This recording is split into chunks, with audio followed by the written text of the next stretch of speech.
Olá, que o seu dia seja muito abençoado e repleto de paz.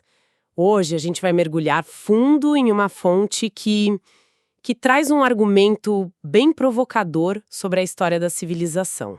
Estamos com o capítulo 11 do livro E se Jesus não tivesse nascido, do James Kennedy. O título do capítulo já diz muito, né? A civilização dos não civilizados. Exatamente. A abordagem do Kennedy aqui é construir um caso histórico. Ele basicamente estabelece um contraste, sabe? Um contraste bem forte entre o que ele descreve como a moralidade do mundo antigo e as mudanças que ele atribui diretamente à disseminação do cristianismo. A premissa é ousada. Sem Cristo, o nosso padrão moral seria irreconhecível e, segundo ele, drasticamente inferior. Certo. Vamos então analisar os exemplos que ele usa para defender essa ideia. Ok, vamos lá. Para construir esse contraste, o autor precisa primeiro mostrar como era o mundo antes, né? Qual é o ponto de partida dele? Bom, ele pinta um quadro bem sombrio, para ser sincero. Ele começa com o que chama de sociedades pagãs e foca em práticas religiosas que hoje, pra gente, seriam chocantes. Ele menciona, por exemplo, o culto a deuses como Moloque, para quem, segundo as fontes que ele usa, crianças eram sacrificadas no fogo. Nossa! Pois é. Outro exemplo é Baal, cujo culto, de acordo com o historiador Henry Halley, que é citado no livro, envolvia prostituição ritualística. Halley chegou a chamar esses templos de centros de vício. O objetivo do autor é claro: estabelecer um cenário de extrema degradação moral. Mas e as culturas que a gente geralmente vê como pilares da civilização ocidental? Gregos, romanos. O livro faz alguma distinção para eles? Essa é uma ótima pergunta, porque o autor argumenta que não, nem eles escapam dessa análise. A perspectiva do Kennedy é que, apesar de toda a imensa contribuição deles para a arte, para a filosofia, para o governo, a base moral era muito falha. Ele descreve os deuses greco-romanos como, humanos superpoderosos? Ah, cheios de falhas humanas, né? Exato. Finitos, cheios de caprichos, ciúmes, vingança. Eram deuses, segundo o texto, que as pessoas temiam, mas não amavam ou viam como um exemplo moral a ser seguido. Entendi. A ideia de seguir a lei de um deus era estranha porque nem os deuses seguiam lei nenhuma. É isso. Precisamente. E isso se reflete na filosofia da época. O livro faz uma conexão bem interessante aqui. Ele sustenta que o epicurismo, que na sua origem buscava a paz de espírito, acabou se degenerando na cultura popular numa busca simples por prazer. A filosofia do se é bom, faça. E quais as consequências disso, segundo o livro? As consequências que ele aponta são graves. Ele fala em ceticismo e agnosticismo generalizados, o que levou a perversões, aborto e infanticídio como práticas comuns. E, claro, a escravidão, que era a base de toda a economia. Para ilustrar esse ponto, o livro usa algum exemplo mais específico, mais pessoal? Sim, e ele escolhe um dos mais infames, o imperador Nero. Nero é apresentado como o exemplo máximo dessa crueldade. A descrição que o livro traz é brutal. Kennedy relata que Nero assassinou a própria esposa, depois a mãe, e mais tarde chutou até a morte a amante grávida. Meu Deus! E o motivo? Simplesmente porque foi contrariado. E esse, o autor frisa, era o homem que governava o mundo conhecido. Então, nesse cenário que o livro descreve como desolador, a narrativa introduz Jesus. Qual foi o impacto imediato na moralidade dos primeiros cristãos? O texto enfatiza uma coisa: o comprometimento radical que era exigido. E esse é um ponto crucial no argumento dele, sabe? Desde a época de Nero, se declarar cristão era um crime capital. Ou seja, não era uma decisão social, era uma sentença de morte em potencial. Exatamente. Então, segundo o livro, quem se juntava à igreja era gente de uma sinceridade, de uma convicção extraordinária. E existia algum tipo de filtro, um processo para garantir essa sinceridade? Sim. O livro cita Hipólito de Roma, um teólogo do século III. Ele descreveu um período rigoroso de 3 anos de instrução antes do batismo. E nesse tempo não era só a doutrina que era ensinada. A vida inteira do candidato era examinada. O sustento, as relações, o caráter. Nossa, então era um processo bem rigoroso. Muito. A ideia, segundo o autor, Era criar uma comunidade com um padrão moral altíssimo. Certo, mas isso é dentro da comunidade cristã. Como o autor argumenta que isso afetou o mundo pagão ao redor, que era a grande maioria? Aí eles se apoiam em observadores externos, o que dá mais força ao argumento. A principal evidência que ele usa é uma citação do historiador Will Durant, que, vale dizer, não era um apologista cristão. Durant observou que a moralidade romana, que estava em declínio, só começou a melhorar de forma notável com a influência dos cristãos. Mesmo ele sendo uma minoria tão pequena? Sim, mesmo sendo uns 5% da população na época de Constantino. A descrição que Durant usa é poderosa. Ele os chama de um exemplo de reprovação para o mundo pagão. É um argumento interessante. O livro oferece mais alguma evidência da época? Oferece sim. E esse é um dos pontos fortes do capítulo. Ele cita Plínio Jovem, que era um governador romano. Plínio escreveu ao imperador Trajano, descrevendo os cristãos. E mesmo perseguindo eles, Plínio admitiu que eles levavam vidas pacíficas e exemplares. E tem também o médico Galeno, famosíssimo. O grego. Ele mesmo. Galeno, um pagão, escreveu com admiração sobre a autodisciplina e o desejo de excelência moral dos cristãos. Chegou a dizer que eles não eram de modo algum inferiores aos verdadeiros filósofos. Para o autor do livro, esses testemunhos de estranhos são a prova de que o impacto era real e notado por todos. Ok. Então o argumento se constrói. A influência moral começa a transformar o Império Romano. Mas o capítulo vai além, né? Ele fala das tribos bárbaras. Sim, a narrativa se move para as fronteiras do Império.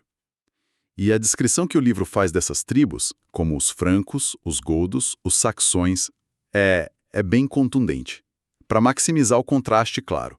Ele os retrata como ferozes e guerreiros, destacando só os aspectos mais brutais. Como o quê, por exemplo? Ele descreve a prática do massacre total nas conquistas.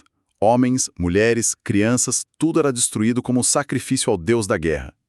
E também foca num sistema de leis baseado na vingança. A tal da rixa de sangue, que exigia retaliação contra a família inteira do criminoso. E entre esses grupos, o livro destaca os Vikings, que são sempre o grande exemplo de brutalidade, né? Exatamente. Os vikings são apresentados como o maior exemplo do poder transformador do Evangelho segundo Kennedy. Ele até lembra que a palavra berserk, que a gente usa em inglês para fúria descontrolada, vem dos guerreiros deles. A imagem que ele constrói é de terror, de guerreiros que saquearam a Europa por séculos. E qual teria sido o ponto de virada, segundo o livro? Como essa cultura foi transformada? A tese do livro é bem direta, foi apenas o Evangelho. O argumento é que conforme os missionários entravam na Escandinávia e o povo e os reis se convertiam, essa cultura de ataque simplesmente começou a desaparecer. Ele não trata isso como algo complexo, mas como uma consequência direta da conversão. Ele dá algum exemplo histórico concreto disso? Sim, um bem específico. A primeira Assembleia Nacional da Noruega, em 1020 d.C. Nela, o rei Olav, já convertido, estabeleceu o cristianismo como a lei da terra. E com isso proibiu oficialmente, olha só, sacrifícios de sangue, magia negra, abandono de bebês, poligamia e escravidão. Uau! Para o autor, isso é a prova documental de uma reestruturação completa da sociedade baseada na moralidade cristã. Entendi. E essa técnica de apresentar um antes e depois bem definido continua no livro, né? Ele não para na Europa Antiga. Não para. Ele dá um salto de vários séculos e argumenta que o mesmíssimo padrão se repetiu no que ele chama de movimento missionário moderno. Ele transporta essa lógica para a África, Ásia e América Latina, para mostrar que esse poder transformador seria algo contínuo. E ele usa alguma história específica para ilustrar isso? Sim, ele foca bastante na história de uma missionária escocesa, Mary Slessor, uma história bem poderosa. Conte um pouco sobre ela, como o livro apresenta. Em 1876, Mary Slessor foi para a região de Calabar, na Nigéria, uma área com uns 4 milhões de pessoas. O livro descreve os costumes locais como, de novo, extremamente degradados. Ele lista feitiçaria, canibalismo, escravidão e, o mais chocante, o assassinato de gêmeos. Assassinato de gêmeos? Por quê? Havia uma superstição de que um dos gêmeos era filho de um demônio. Como não sabiam qual, os dois eram simplesmente deixados na floresta para morrer. Que coisa terrível. E como a intervenção dela mudou isso, segundo o livro? A história que o livro conta é de uma coragem impressionante. Slessor começou a resgatar esses bebês, e o ponto de virada foi que a superstição local dizia que quem tocasse nesses bebês demoníacos morreria. Quando ela os pegou no colo, cuidou deles e nada aconteceu, a autoridade espiritual dela cresceu demais. Que história incrível! O livro relata feitos quase lendários, como ela se colocando entre grupos de guerreiros para impedir uma batalha. O resultado, segundo Kennedy, foi a abolição dessas práticas. Ela vira o arquétipo do missionário civilizador. E o livro menciona outros exemplos mais recentes para reforçar esse padrão? Sim, ele menciona brevemente a história dos índios Auca, no Equador, que em 1956 mataram 5 missionários. O que o livro destaca como um milagre moderno é que, anos depois, através do trabalho da esposa e da irmã de um dos missionários mortos, a tribo inteira se converteu. Entendi. O autor apresenta isso como a prova final de que o evangelho pode transformar até as culturas mais hostis. Depois de toda essa viagem histórica, o capítulo traz a discussão para o presente. E parece que ele termina com um tom de alerta, né? Sim, a conclusão é uma advertência direta à sociedade ocidental moderna. O autor cita o filósofo Dr. Elton Trueblood, que usou uma metáfora poderosa. Ele descreveu nossa civilização como uma civilização de flores de corte. Flores de corte. Isso. As flores são bonitas, sabe? Nossos valores de justiça, compaixão. Mas foram cortadas de suas raízes, que seriam a fé judaico-cristã. E flores cortadas, bom, inevitavelmente murcham e morrem. E quais são os sinais dessa decomposição que o autor aponta hoje? Ele conecta essa ideia a um declínio ético que ele percebia na sociedade. Menciona uma capa da revista Time da época que perguntava: o que aconteceu com a ética? E dá um exemplo bem pragmático: o custo do roubo por funcionários.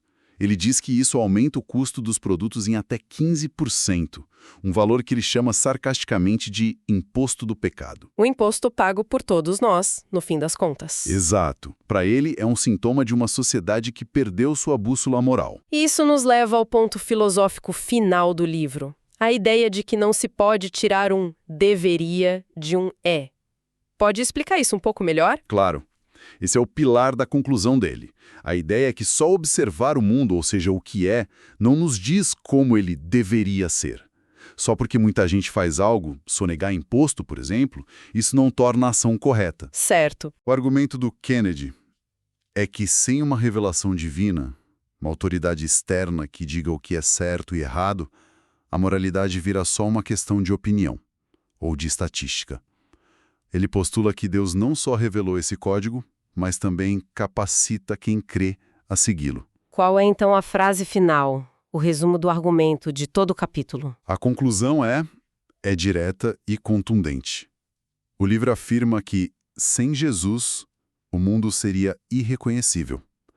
Os 10 mandamentos poderiam ser desconhecidos, muitos de nossos ancestrais poderiam ainda ser bárbaros, e práticas como canibalismo ainda poderiam ser comuns. É um fechamento que busca deixar uma impressão bem forte no leitor. Um argumento muito forte e, sem dúvida, provocador, construído pelo Dom James Kennedy. Isso nos deixa com uma reflexão final, eu acho. O livro se concentra totalmente na transformação de culturas que ele rotula de bárbaras em civilizadas. Se a gente olhar para essa narrativa, quais poderiam ser as consequências não intencionais ou as interpretações alternativas de ver a história através dessa lente específica de civilização versus barbárie? Olha, essa é uma questão crucial.